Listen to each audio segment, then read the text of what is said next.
Ya,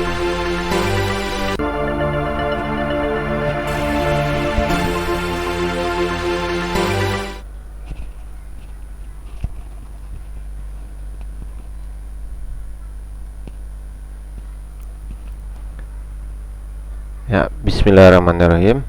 Assalamualaikum warahmatullahi wabarakatuh. Bertemu kembali di mata kuliah APSI atau Analisis dan Perancangan Sistem Informasi. Pada kesempatan kali ini kita akan membahas tentang konsep dasar sistem informasi, dimana pada semester 1 mungkin Anda sudah belajar tentang pengantar sistem informasi dan teknologi ya. Nah, di mata kuliah APSI ini kita akan mereview kembali lebih dalam tentang dasar-dasar sistem informasi. Oke, mungkin dari Anda sudah tahu apa itu definisi sistem ya. Kita akan lihat beberapa definisi sistem dari beberapa ahli. Yang pertama dari Gordon B. Davis tahun 1984, di mana menyatakan bahwa sistem itu adalah terdiri dari bagian-bagian saling berkaitan yang beroperasi bersama untuk mencapai beberapa sasaran atau maksud. Jadi di sini maksudnya adalah ada beberapa bagian-bagian yang saling berkaitan yang beroperasi bersama untuk mencapai beberapa sasaran atau maksud atau tujuan ya. Kemudian juga ada dari Raymond McLeod. Sistem adalah himpunan dari unsur-unsur yang saling berkaitan sehingga membentuk suatu kesatuan yang utuh dan terpadu. Jadi ini adalah himpunan dari unsur-unsur yang saling berkaitan sehingga membentuk suatu kesatuan yang utuh dan terpadu. Nah, ini ada definisi sistem dari beberapa ahli. Berikutnya adalah konsep sistem, di mana bisa kita lihat ini adalah model sistem yang paling sederhana ya. Ada input, kemudian input itu diproses. Input ini bisa berupa data ya, biasanya data, kemudian diproses menjadi output ya. Atau secara kalau kita analogikan, input ini misalkan kita umpamakan memasak nasi ya. Sering kali saya sebut dianalogikan masak nasi ya. Inputnya berupa beras, prosesnya adalah dimasak, kemudian outputnya nanti berupa nasi ya. Jadi inputnya beras, diproses, nanti outputnya berupa nasi. Nah, itu adalah konsep sistem, contoh sederhananya ya. Kemudian ada contoh yang lainnya, itu ada data mahasiswa. Nanti mahasiswa ini ada nama, nilai, diproses menjadi daftar nilai semester, nanti berupa laporan, bisa berupa KHS ataupun nanti di akhir perkuliahan mungkin semester 8 yang S1 ya, itu nanti berupa transkrip nilai. Nah, ini contohnya. Kemudian juga ada sistem dengan banyak input dan outputnya. Nah, ada ini macam-macam ya, ada input 1, input 2 dan seterusnya. Kemudian diproses nanti jadi output 1, 2 dan seterusnya. Nah, ini contohnya adalah ini ada matriks masukan yang banyak, keluarannya pun banyak. Atau contoh yang paling umum Anda jumpai yaitu di Siakat ya. Jadi inputnya banyak, nanti outputnya juga banyak nantinya ya. Oke. Nah, contoh kalau di Siakat ada input tadi sudah di atas sudah dicontohkan, ada mahasiswa, nama, nilai ya. Kemudian juga mungkin ada nanti inputnya mata kuliah, kemudian ada dosen, ada jadwal dan seterusnya. Nah, inputnya, outputnya nanti berupa apa? bisa berupa kartu ujian tengah semester atau kartu ujian UAS ya, kartu ujian akhir semester, kemudian KHS dan seterusnya. Nah, itu berupa outputnya. Nah, itu contoh dari beberapa konsep sistem dari sederhana sampai dengan yang kompleks ya. Berikutnya, sistem juga mempunyai karakteristik. Yang pertama ada organisasi, yang kedua ada interaksi, berikutnya interdependensi, integrasi, dan main objection ya, atau objek utama. Kita akan bahas satu persatu karakteristik sistem. Yang pertama organisasi ya. Ini mencakup struktur dan fungsi organisasi. Contoh, misalkan di sini ada struktur organisasi. Jadi ini contoh struktur organisasi. Ada dirut, direktur utamanya, ada marketing, ada produknya ya, kemudian ada administrasi, kemudian juga ada subsistem dan bagian subsistemnya di bawah dari subsistemnya ya. Jadi marketing, produk, dan administrasi ini adalah subsistem. Kemudian di bawahnya lagi ada namanya bagian subsistem. Nah, ini yang dimaksud dengan organisasi. Kemudian fungsinya, ini organisasi ini tidak akan berjalan tanpa adanya fungsi dari setiap bagian maupun subbagian. Nah, contohnya, fungsi departemen marketing bertanggung jawab penuh atas kelancaran penjualan produk dengan cara mencari langganan pembeli. Jadi setiap subsistem ini saling berhubungan ya, jadi saling berhubungan antara satu dengan lainnya. Bahkan bagian subsistem pun itu sangat berperan dalam sebuah struktur organisasi. Yang berikutnya adalah interaksi dan interdependensi.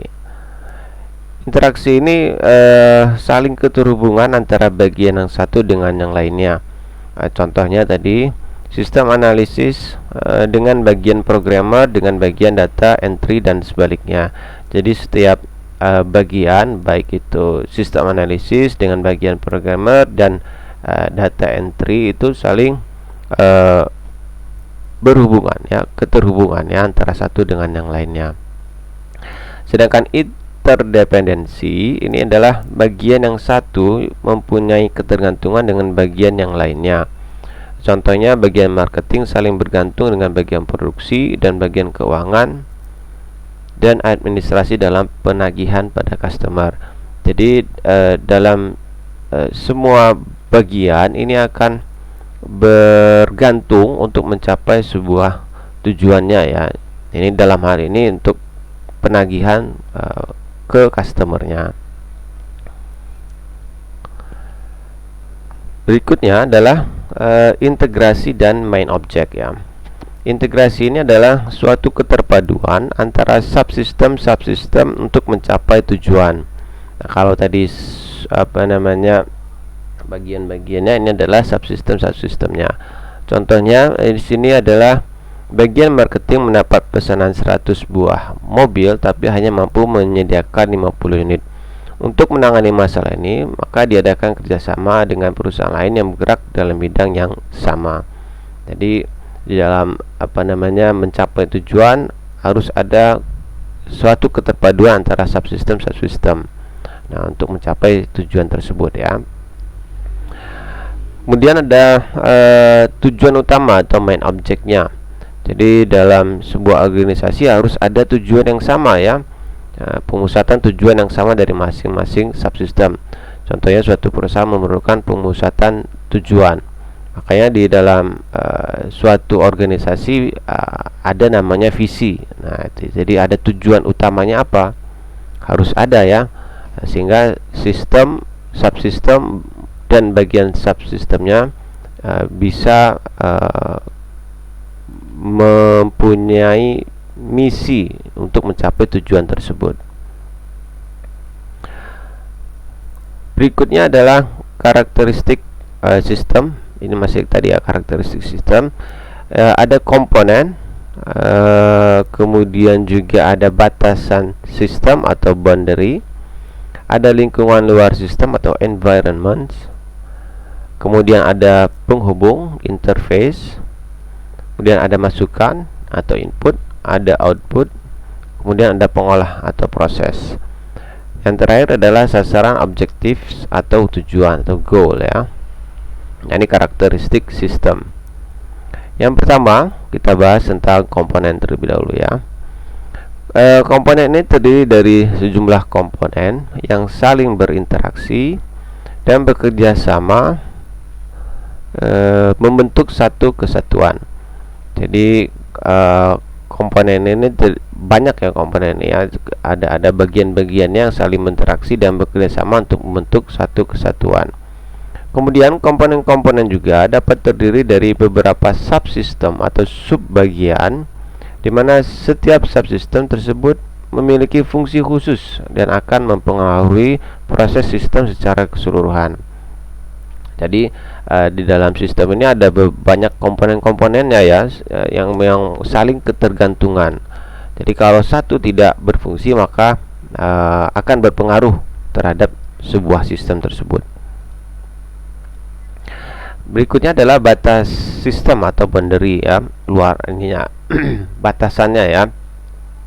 Ini adalah daerah yang membatasi antara suatu sistem dengan sistem lainnya atau dengan lingkungan luarnya. Jadi di dalam sebuah sistem itu dibatasi ya.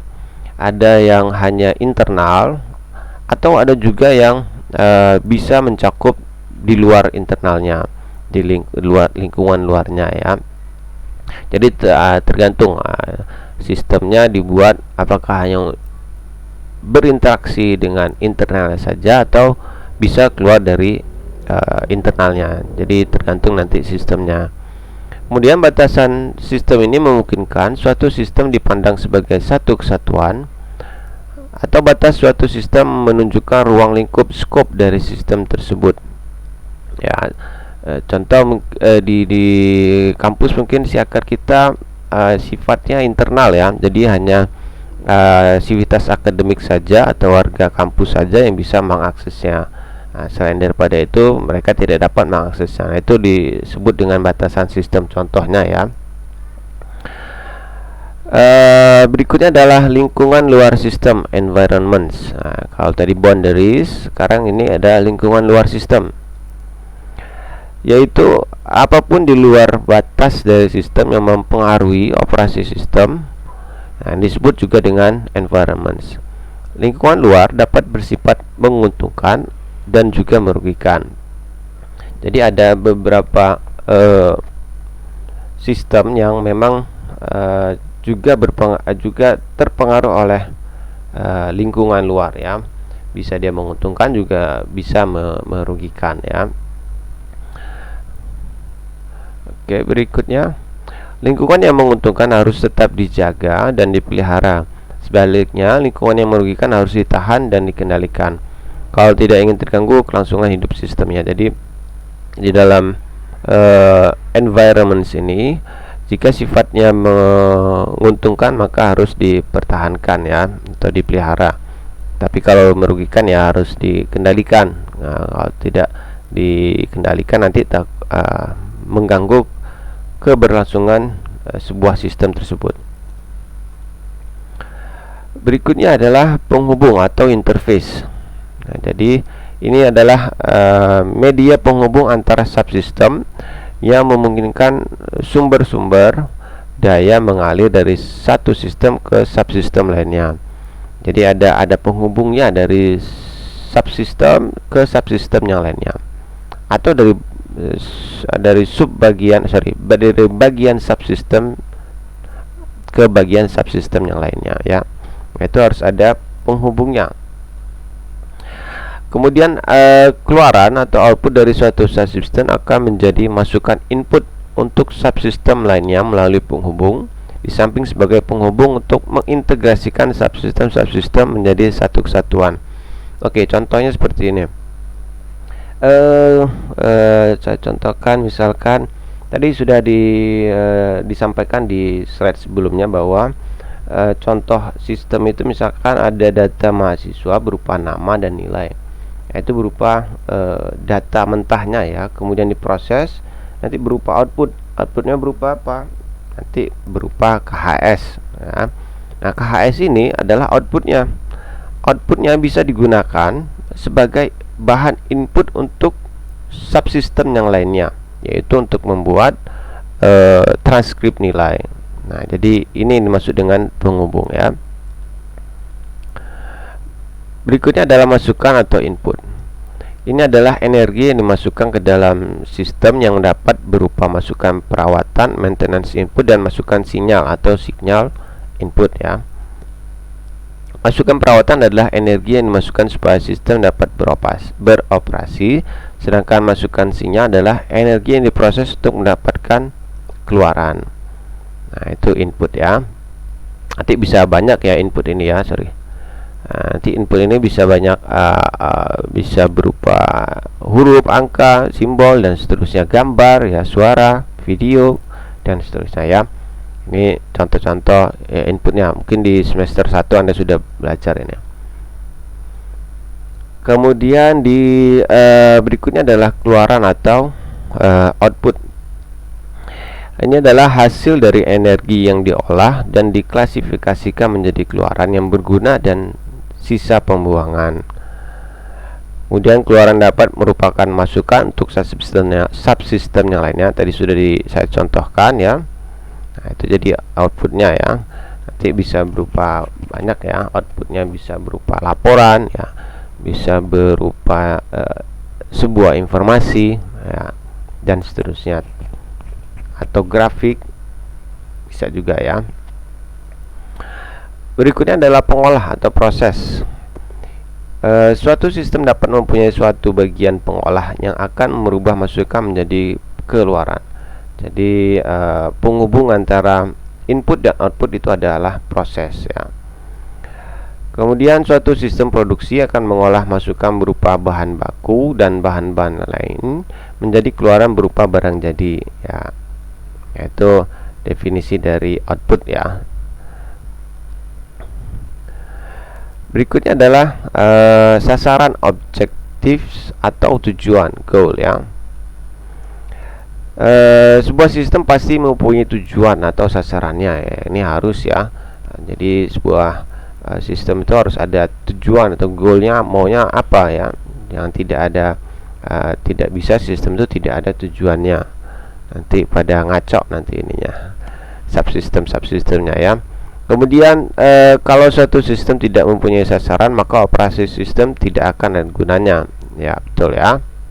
Kemudian sasaran dari sistem sangat menentukan sekali masukan yang dibutuhkan sistem dan keluaran yang akan dihasilkan sistem. Suatu sistem dikatakan bersila-bila mengenai sasaran atau tujuan. Jadi suatu sistem ini harus mempunyai sasaran ya, yang kemudian nanti masukannya akan dibutuhkan sistem dan keluarannya akan dihasilkan sistem juga. Kemudian klasifikasi sistem, pengklasifikasian sistem ya. Nah, ini ada ada sebuah tabel ya. Klasifikasi sistem di kolom pertama. Di sini ada kriteria, ada lingkungan, asal pembuatnya, kesulitan, kemudian juga ada kriteria output atau kinerjanya, kemudian ada waktu keberadaannya, wujudnya.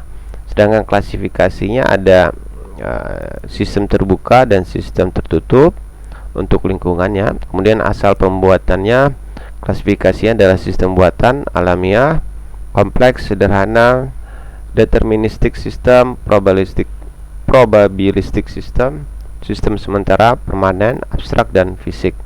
Kita akan lihat secara detail di slide berikutnya ya. Yang pertama adalah sistem terbuka dan sistem tertutup. Nah, ini sistem terbuka bila aktivitas di dalam sistem tersebut dipengaruhi oleh lingkungannya.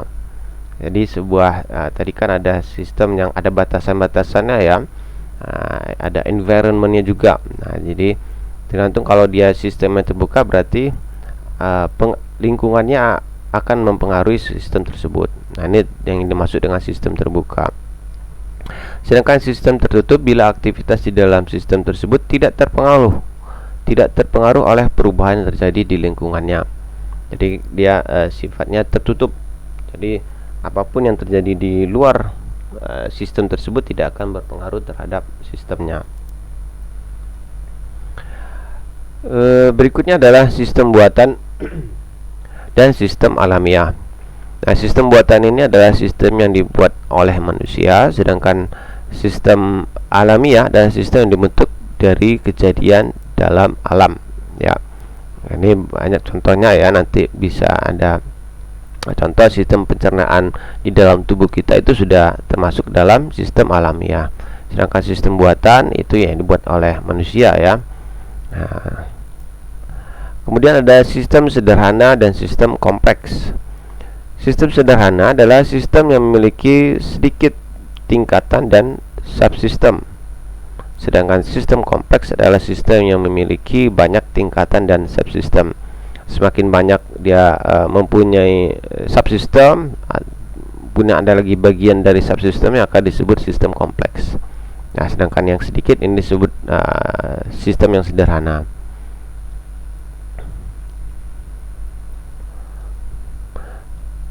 Berikutnya adalah kinerja dapat dipastikan deterministik dan probabilistik. Sebuah sistem yang dapat dipastikan kinerjanya, kemudian juga organisasi perusahaan misalnya merupakan sistem yang tidak dapat dipastikan kinerjanya. Jadi ada yang dipastikan kinerjanya, ada juga yang tidak dapat dipastikan kinerjanya. Sedangkan dia sistem sementara dan sistem permanen.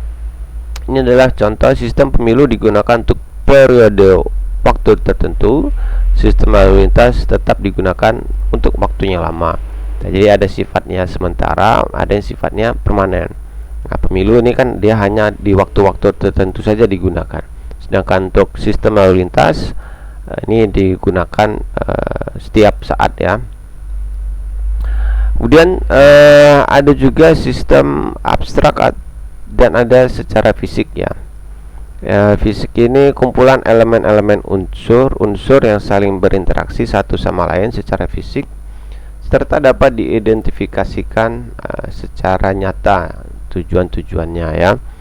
Kemudian kalau abstrak, sistem yang dibentuk akibat terselenggaranya ketergantungan ide dan tidak dapat diidentifikasi secara nyata, tetapi dapat diuraikan elemen-elemennya. Nah, itu sistem abstrak dan sistem fisik. Oke. Itu tadi tentang sistem ya. Definisi sistem, konsep sistem. Sekarang kita akan beralih lagi ke materi berikutnya, yaitu pendahuluan informasi. Nah, kita lihat dulu bagaimana sih definisi dari informasi. Informasi adalah data yang diolah menjadi bentuk yang lebih sederhana dan lebih berarti bagi yang menerimanya. Nah, ini informasi ya. Jadi informasi itu bersumber dari sebuah data ya, data mentah atau bahan ya, kemudian diolah menjadi bentuk yang lebih berguna dan lebih berarti bagi yang menerimanya. Itu disebut informasi.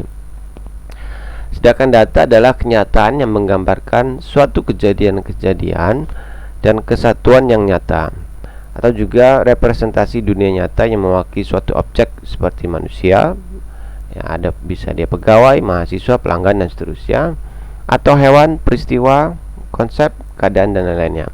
Kemudian direkam dalam bentuk angka, huruf, simbol, teks, gambar, bunyi, video ya. Banyak sekarang ya, bisa digunakan sebagai data. Nanti dari data tersebut diproses menjadilah sebuah output. Outputnya apa? Berupa apa? Ya, sebuah informasi ya. Ya, nantinya bisa berguna dan berarti bagi yang menerimanya.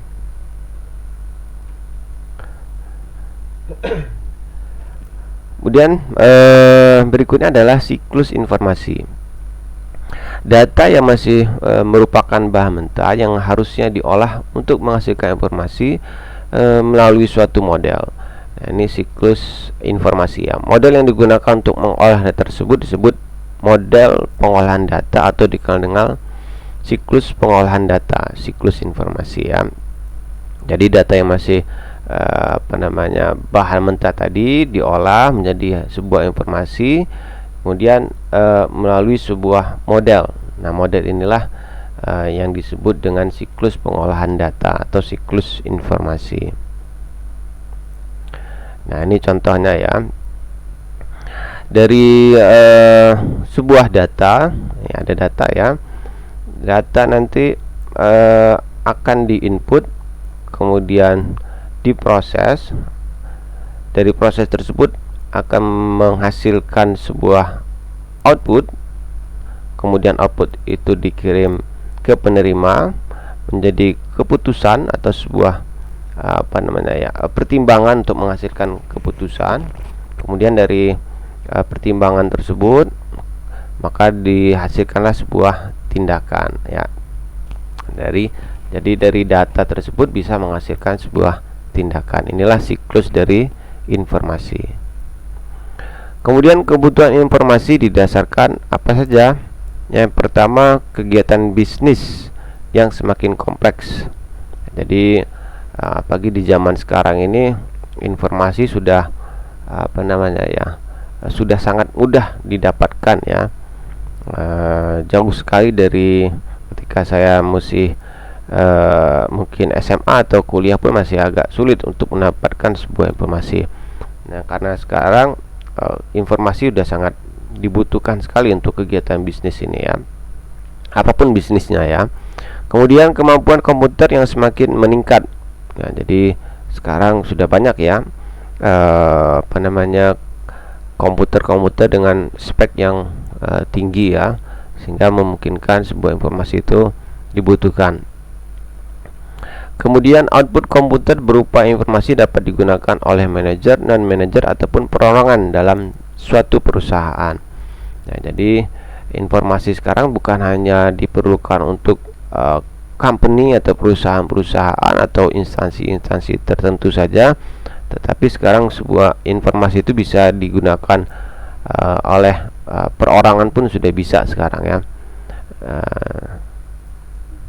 Nah, itu ya tentang kebutuhan informasi.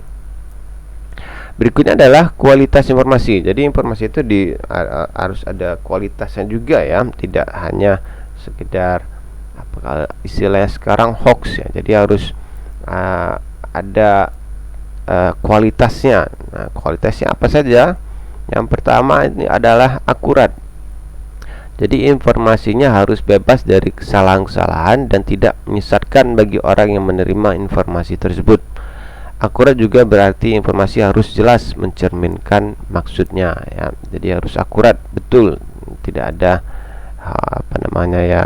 dibuat-buat. Nah, komponen akurat meliputi, nah ini ya, ada. Jadi dalam akurat ini ada completeness atau lengkap ya. Jadi informasinya tidak sepotong-potong.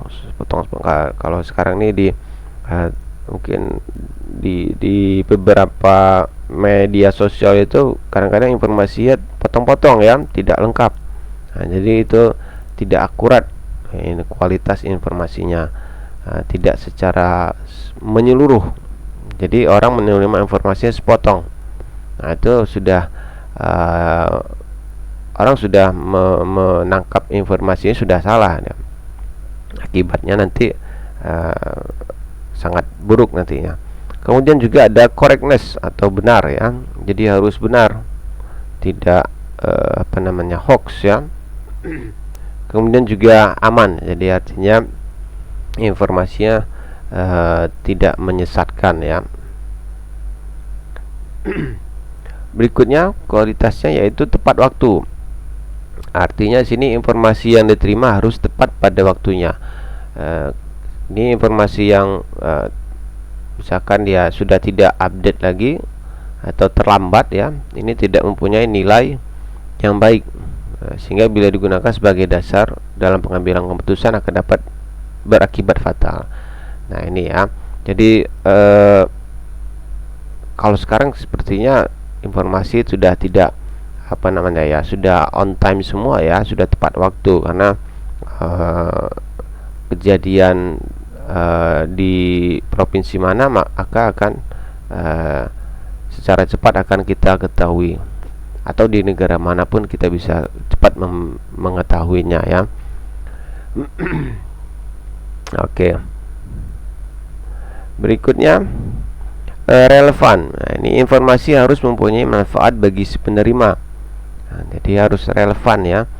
Relevansi informasi untuk tiap-tiap orang satu dengan yang lainnya berbeda-beda. Contoh misalkan informasi yang mengenai sebab musabab kerusakan mesin produksi kepada akuntan perusahaan adalah kurang relevan dan akan lebih relevan bila diajukan kepada ahli teknik perusahaan. Nah, jadi sebuah informasi itu harus relevan dengan si penerimanya, sesuai tidak dengan bidangnya ya. Jangan mengirimkan sebuah informasi tetapi tidak sesuai dengan penerimanya atau bidang ilmunya ya. Berikutnya kualitas informasi, yaitu ekonomis. Informasi yang dihasilkan mempunyai manfaat yang lebih besar dibandingkan dengan biaya mendapatkannya, dan sebagian besar informasi tidak dapat tepat ditaksir keuntungannya dengan satuan nilai uang, tetapi dapat ditaksir dengan nilai efektivitasnya ya. Jadi sebuah informasi itu akan sangat berharga. Karena sangat berharga, kita tidak dapat nilai dengan satuan uang ya. Karena kita bisa dengan informasi tersebut kita bisa lebih banyak mendapatkan keuntungan ya, jika dibandingkan dengan nominal uang ya. Nah, kalau tadi definisi sistem, sekarang kita gabungkan ya. Jadi apa sih sistem informasi tersebut?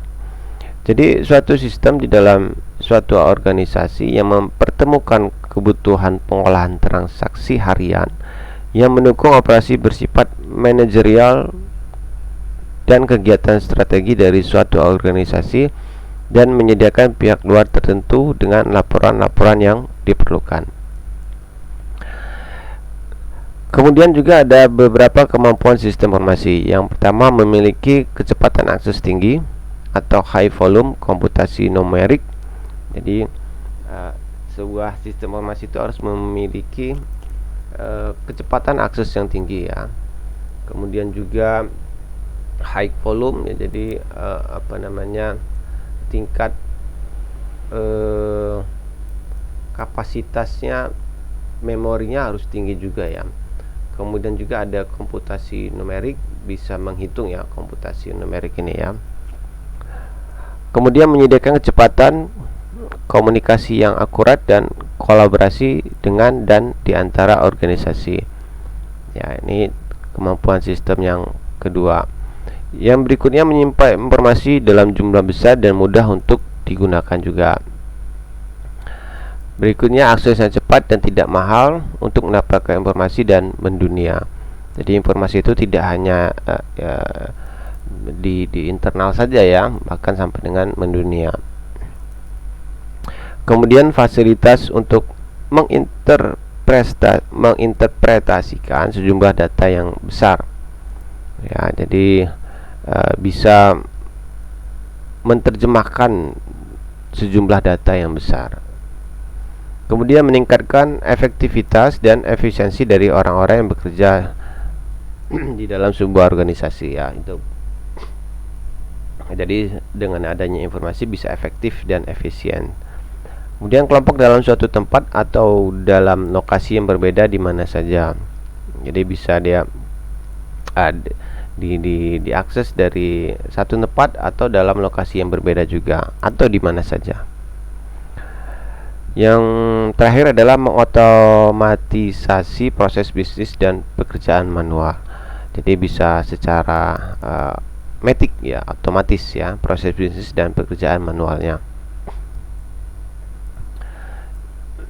Nah, di sini ada komponen dari sistem informasi. Nah, di sini ada blok masukan, ada blok model, ada blok keluaran, dan ada blok teknologi. Nah, ada juga blok basis data, ada blok kendali. Nah, keenam blok tersebut saling berinteraksi satu dengan yang lainnya membentuk satu kesatuan untuk mencapai sasaran. Nah, di sini kalau kita lihat pada gambar tersebut ada inputnya ya di dalam blok-blok tersebut. Ada input, ada model, ada output, kendali, dasar data, dan teknologinya yang nantinya bisa diakses oleh pemakai untuk mencapai sebuah tujuan tersebut.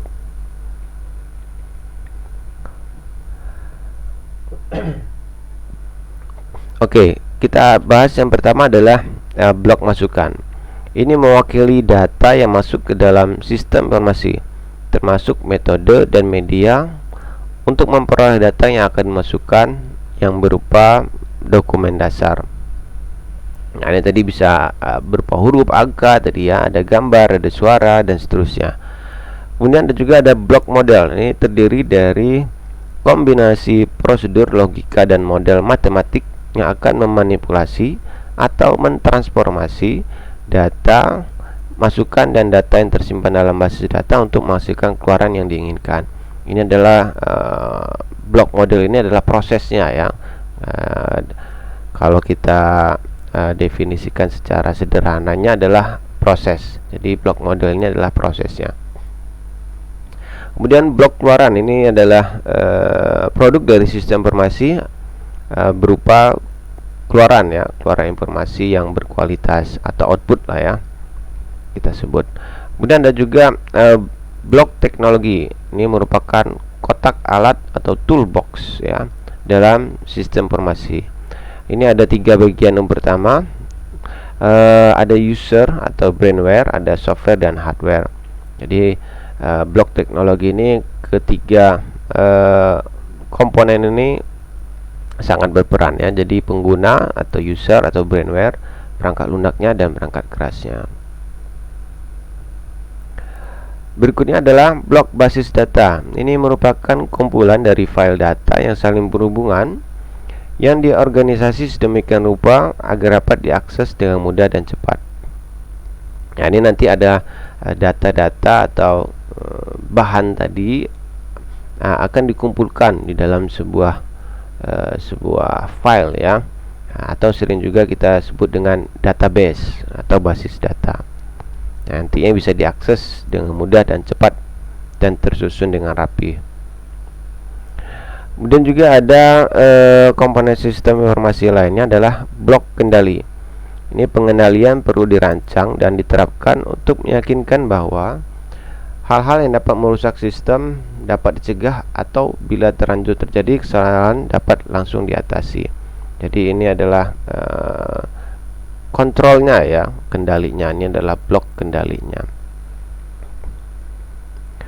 Oke, saya rasa cukup untuk materi konsep dasar sistem informasi.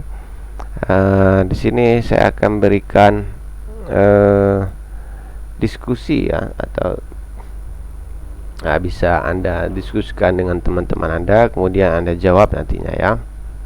Yang pertama, apa dampak dari sistem informasi dalam kegiatan sehari-hari kita ya? Apa sih dampaknya dari sebuah sistem informasi untuk kegiatan sehari-hari kita? Yang kedua, berikan minimal 5 contoh sistem informasi yang kalian tahu dan jelaskan. Sistem informasi apa? Jelaskan ya. 5 saja ya. Oke. Baik, itu saja yang bisa saya sampaikan pada kesempatan kali ini. Terima kasih atas waktunya. Saya Heri. Wassalamualaikum warahmatullahi wabarakatuh.